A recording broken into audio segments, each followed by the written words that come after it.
الحمدللہ علی کل حال والصلاة والسلام علی صاحب حسنہ وجمال اما بعد فاعوذ باللہ من الشیطان اللعین الرجیم بسم اللہ الرحمن الرحیم کل نفس ذائقۃ الموت آمنت باللہ صدق اللہ الخالق العظیم ببرکتہ ان اللہ وملائکتہ یصلون علی النبی یا ایھا الذین آمنوا صلوا علیہ وسلموا تسلیما اللہم صل علی سیدنا و مولانا محمد وعلی آل سیدنا و مولانا محمد وبارک وسلم وصلی علیہ کوئی خاموش نہ رہے باواز بلند حضور نبی کریم صلی اللہ علیہ وسلم کی بارگاہ میں یہ عقیدہ یہ یقین یہ اعتبار کر کے درود السلام پڑھیں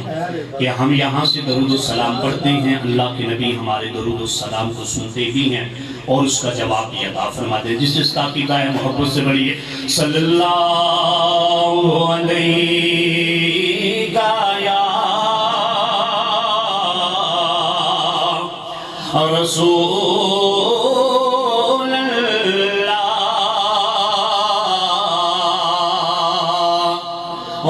وسلم علیکہ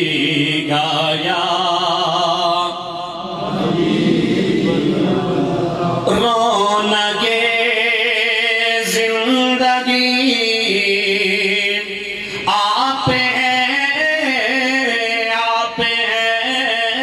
رونق زندگی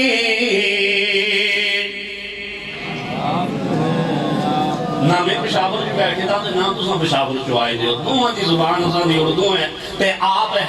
ہے یہ آپ نے لازمی کہنا ہے کیونکہ یہ محفل ساری ثواب کی ہے آپ اپنی طرف سے بھی کچھ حصہ ڈالیں گے کہ آخر میں جو دعا ہوگی اس کے اندر شامل ہوں گے جہاں پر میں حضور کی نعت پڑھ رہا ہوں میرے ساتھ آپ بھی شامل ہو جائیں رونق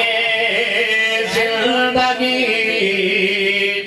آپ ہیں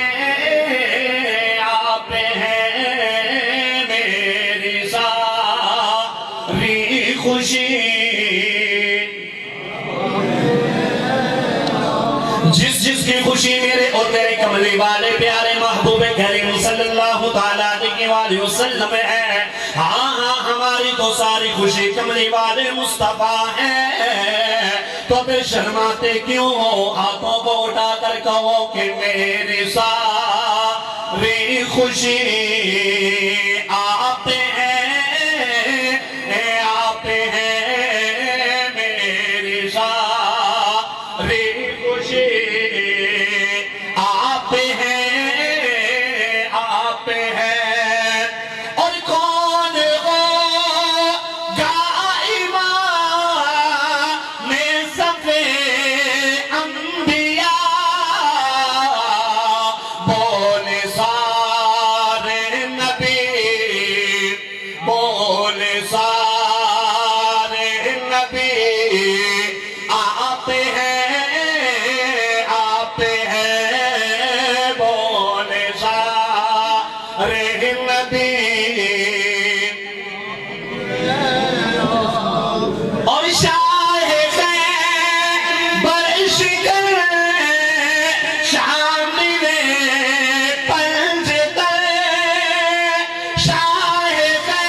محبت سے آواز ہے یا علی یا علی یا علی آپ ہیں یا علی یا علی بعد الحمد و صلاة علیہ کے سجزوں کو احترام معزز و محترم حاضرین و سامعین السلام علیکم ورحمۃ اللہ تعالی وبرکاتہ حضرات محترم وقت انتہائی مختصر ہے بعض احباب کا حکم تھا کہ آپ نے بھی اپنی حاضری پیش کرنی ہے کیونکہ میں نے آگے چلے جانا ہے کسی ایک اور پروگرام کے اندر دستار فضیلت کا نیگران کے اندر پروگرام ہے انشاءاللہ مجھ سے بعد علی رضا قادری صاحب پڑھیں گے اس کے بعد انشاءاللہ علامہ مفتی اظہر حضاوی صاحب کا خطاب ہوگا اس کے بعد انشاءاللہ دعا ہو جائے گی تو یہ مختصر سا وقت ملا ہے اس کے اندر آئیں میں نے جو آیت کریمہ پڑھی اس میں رب تعالیٰ فرماتا ہے کل نفس ذائقۃ الموت کل کہتے ہیں سارے کو، نفس کہتے ہیں جان کو، ذائقہ روزانہ آپ چکھتے ہیں، موت کہتے ہیں ایک جہاں سے بدل کر دوسرے جہاں میں چلے جانا۔ مقصد یعنی کہ بامحاورہ ترجمہ یہ بنتا ہے کہ ہر ایک ذی روح نے، جو بھی زندہ ہے جس کے اندر اللہ نے روح ڈالی ہے، چاہے وہ انسان ہو، چاہے وہ حیوان ہو، نباتات ہو، جمادات ہو، جو چیز بھی ہو، اس نے موت کا ذائقہ چکھنا ہے۔ اب اس کا مطلب یہ نہیں کہ مر جانا ہے، مٹ جانا ہے، ختم ہو جانا ہے، فنا ہو جانا ہے، بس کوئی کسی کو جو ہے کہ نفع نہیں دے سکتا، کوئی کسی کا کوئی مدد نہیں کر سکتا، ایسا کوئی چکر نہیں ہے۔ آپ دیکھیں کہ یہاں پر ذائقے روزانہ آپ چکھتے ہیں، کچھ ذائقے میٹھے ہوتے ہیں، کچھ کڑوے ہوتے ہیں، کچھ کھٹے ہوتے ہیں، 3 طرح کے ذائقے ہوتے ہیں۔ اور بندہ جب بھی کوئی دوائی اگر آپ بچے کو دیں، میڈیسن دیں، تو جب وہ پیتا ہے یا آپ جو ہے چائے یا کوئی اور کولڈ ڈرنکس وغیرہ کوئی بھی چیز مشروب آپ دیں گے، پینے والا جب پیے گا تو آپ کو اس کے منہ سے پتہ چل جائے گا وہ کیسا، اگر اچھا ذائقہ ہوا، میٹھا ہوا تو اس کے چہرے پر خوشی آئے گی، مسکراہٹ آئے گی۔ اگر ذائقہ کڑوا ہوا تو بندے کا چہرے کا جغرافیہ بتا دے گا، بڑا مندہ جا منہ ہو بناسی اور بندہ بڑا پیڑا جا منہ بنا کے آنکھ سے بڑی کھٹی جائے۔ اب یہی بات ہے، بہت سارے چہرے جنازہ ہم پڑھنے کے لیے جاتے ہیں، جب مردوں کا جنازہ ہو جاتا ہے چہرے دیکھتے ہیں اور دیکھ کر کہتے ہیں سبحان اللہ، دیکھ کر کہتے ہیں ماشاءاللہ، دیکھ کر کہتے ہیں سبحان تیری قدرت، اور بہت سارے چہرے دیکھتے ہیں کہتے ہیں اللہ میری معافی، استغفراللہ، توبہ۔ کہ بہت سارے چہرے ایسے ہوتے ہیں جن پر نور ہوتا ہے، جن پر چاشنی ہوتی ہے، جن پر جو ہے ایک نورانیت ہوتی ہے۔ بہت سارے چہرے ایسے ہوتے ہیں جو پہلے بظاہر اس کا رنگ سفید تھا، اس کے نقش و نگار تو پیارے تھے، لیکن مرا جبرائیل نے اس طرح اس کے روح کو نکالا کہ بندے کا چہرہ بگڑ گیا، چہرے پر نظر نہیں کر سکتے۔ اس لیے رب نے فرمایا کہ یہ موت ایک ذائقہ ہے، مرنے والا جو مر گیا ہوتا ہے، جو اس دنیا سے سفر کر رہا ہوتا ہے، وہ مٹتا نہیں ہے، قبر کے اندر جاتا ہے، اللہ اسے نئی زندگی عطا فرماتا ہے۔ نعرہ تکبیر، نعرہ رسالت، نعرہ حیدری۔ اب جو ہے ہم سب نے بھی مرنا ہے، ہم سب نے دنیا سے جانا ہے۔ دعا کریں جب دنیا سے جائیں اللہ اپنے نبی کا دیدار بھی عطا فرمائے، اپنے نبی کا کلمہ بھی عطا فرمائے۔ اب میرے آقا نبیوں کے امام رسولوں کے تاجدار جناب امام الانبیاء نے کیا ارشاد فرمایا ان مرنے والوں کے بارے میں؟ کملی والے کلمہ کا فرماتے ہیں لوگوں، صحابہ کرام رضوان اللہ تعالی علیہم اجمعین کے مجمع کے اندر میرے آقا نے فرمایا صحابہ تمہیں پتا ہے میری امت جو ہے یہ امت مرحومہ ہے۔ صحابہ نے سوال کیا یا رسول اللہ یہ امت مرحومہ کیا ہوتی ہے؟ فرمایا میری امت وہ ہے جس پر اللہ نے رحم فرمایا ہے، جس پر اللہ نے اپنی کرم نوازی فرمائی ہے۔ پھر کر سرکار مدینہ صلی اللہ تعالیٰ علیہ وآلہ وسلم نے خود ہی وضاحت فرما دی، کہا امت مرحومہ کا مطلب یہ ہے قبروں میں جائیں گے گناہوں سے لدے ہوئے ہوں گے، قبروں سے نکلیں گے اللہ میری امت کے گناہوں کو معاف فرما دے گا۔ اب صحابہ نے عرض کیا یا رسول اللہ قبر کے اندر نہ نماز ہے، نہ روزہ ہے، نہ حج ہے، نہ زکوٰۃ ہے، نہ خیرات ہے، نہ صدقات ہے، قبر کے اندر جا کر بندہ کوئی عمل نہیں کر سکتا، کیسے اس کے گناہ معاف ہوں گے؟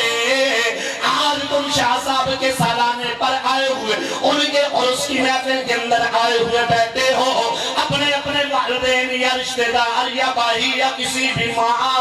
دادی نانی کے چہلسویں پر یا تیسرے پر یا پل پر بھی تم حاضر ہوگے، یہ یاد رکھنا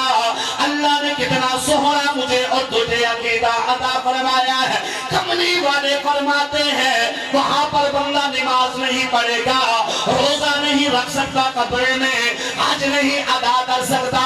صدقہ خیرات نہیں ادا کر سکتا۔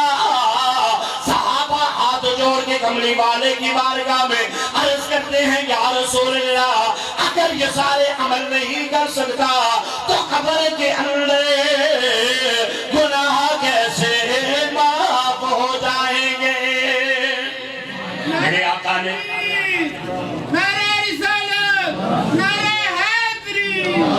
میرے آقا نے فرمایا صحابہ زندوں کی دعاؤں کی وجہ سے زندوں کی دعاؤں کی وجہ سے جو زندہ لوگ اپنے مرنے والوں کے لیے دعا کرتے ہیں زندوں کی دعاؤں کی وجہ سے اللہ مردوں کے گناہوں کو معاف فرما دیتا ہے۔ پھر کبھی غور کیا ہے ہمارا جب کوئی فوت ہو جاتا ہے جنازہ باہر نکالو پھر دعا کرو 40 قدم گنو پھر دعا کرو 40 قدم پورے ہو جائے پھر دعا کرو۔ اب جو ہے جنازہ پڑا جنازہ ختم ہو گیا سلام پھیرا پھر دعا کرو مٹی ڈالو پھر دعا کرو مٹی جب پوری ڈال چکے پھر تلقین پڑھو پھر دعا کرو پھر دل پر دعائیں پورے 3 دن تک ایک آتا ہے دوسرا آتا ہے تیسرا آتا ہے جو بھی بائے سے آتا ہے دعا کرو یہ سلسلہ کرتے کرتے 40ویں تک پہنچ جاتا ہے۔ گھر میں مائیں بہنیں بیٹیاں دعا کر رہی ہیں رشتہ دار دعا کر رہے ہیں مسجدوں میں دعائیں کروائی جا رہی ہیں۔ مطلب صرف اتنا صاف ہے اگر بندے میں کلمہ محمد کا پڑھا ہو اتنی جو یہ ہے کہ سنری اور اتنی سنہری گل تو ہم دسی ہے میرے خیال میں اس کو پہلے سونا سنی ہو سی لیکن پھر بھی آپ یہ سوچ سکتے لیجیے سبحان اللہ اچھی آؤ سبحان اللہ۔ اب جو ہے یہ دعاؤں کا سلسلہ جاری رہتا ہے صبح سے لے کر شام تک دعائیں ہو رہی ہیں 3 پر 7 پر 5 پر 12 پر 40 پھر ہر جمعرات دعا دعا دعا۔ لوگ کہتے ہیں یہ دعائیں کیوں کرتے ہو میں کہا کرتا ہوں ہم دعائیں اس لیے کرتے ہیں ہمیں یقین ہے کہ ہمارا مرنے والا ایمان کی حالت میں دنیا سے رخصت ہوا ہے اس لیے ہماری دعاؤں سے اللہ اسے قبر کے اندر فائدہ عطا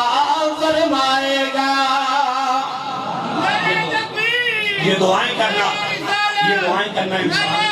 کے لیے یہ دعائیں کرنا جو ہے یہ بخشش مغفرت کی ذریعہ ہوتا ہے۔ بہت سارے ہم جنازے دیکھتے ہیں ہوتے اعلان ہوں گے ساڑھے کر دعا کرنے سے نہ ہو جی دعا ہونی ہے تھی ہوگی ہے لیکن اللہ کا شکر کرو کہ اللہ نے ہمیں ایسا معاشرہ دیا ایسا مسلک ایسا دین دیا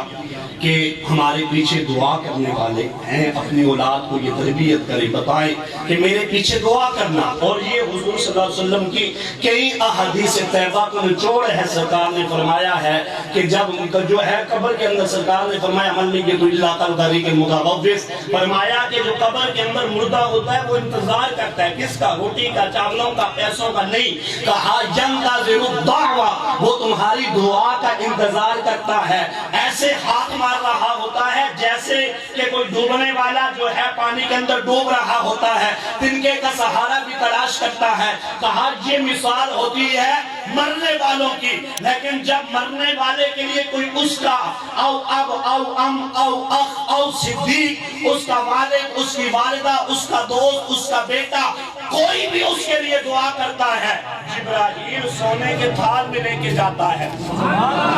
کس تھال میں سونے کے تھال میں لے کر جاتا ہے اور اس کے ایک درجے کو بلند کر دیا جاتا ہے مردہ پوچھتا ہے یہ کیسے ہوا کہاں سے آیا وہ کہتا ہے آج تیرے بھائی نے آج تیری ماں نے آج تیرے والد نے آج تیرے بیٹے نے آج تیرے دوست نے تیرے لیے دعا کی ہے جس کی وجہ سے اللہ نے جنت میں تیرا درجہ بلند کر دیا ہے کہ یہ دعائیں کرنا جو ہے چاہے جمعرات ہو شب بارات ہو شب قدر ہو یا مبارک کوئی بھی دن ہو یا کوئی بھی لمحہ ہو یا جمعرات ہو اور سرکار صلی اللہ علیہ وسلم نے فرمایا کہ جمعرات کو اس شرح صدور کے اندر جو ہے علامہ جلال الدین سیوطی نے نقل فرمایا کہا کہ جمعرات کو یہ جو دعا کرنے کا ہمارے ہاں سلسلہ ہے وہ اس لیے ہے کہ جمعرات کو نیکوں کی روحیں جو جنت کے اندر سیر کر رہی ہوتی ہیں، بے ایمانوں اور منافقوں کی نہیں، کافروں کی نہیں، یہ نیکوں کی روحیں، مومنوں کی روحیں جو ہے سیر کر رہی ہوتی ہے، پھر اپنے گھروں کا بھی وہ جو ہے چکر لگاتی ہیں۔ اگر ان کے گھروں میں ان کے لیے کوئی دعا کرتا ہے تو روحیں دعائیں دیتی ہوئے جاتی ہے، یا اللہ جس طرح یہ ہمیں نہیں بھولے تو بھی انہیں اپنی یاد کے اندر رکھ، اور اللہ نہ کرے اگر کوئی اپنے والدین کو بھول گیا ہو، رشتہ داروں کو بھول گیا ہو، دعا وہ نہ کرتا ہو تو روحیں بدعائیں دیتی ہوئی جاتی ہیں، اللہ جیسے یہ ہمیں بھولا تو بھی انہیں بھول جا۔ اس لیے اپنے گھروں کے اندر دعاؤں کا سلسلہ جاری رکھیں۔ اللہ تعالی ہمیں اولیاء کرام اور نیک بزرگان دین کی قربت معیت نصیب فرمائے۔ وما علیہ الا البلاغ۔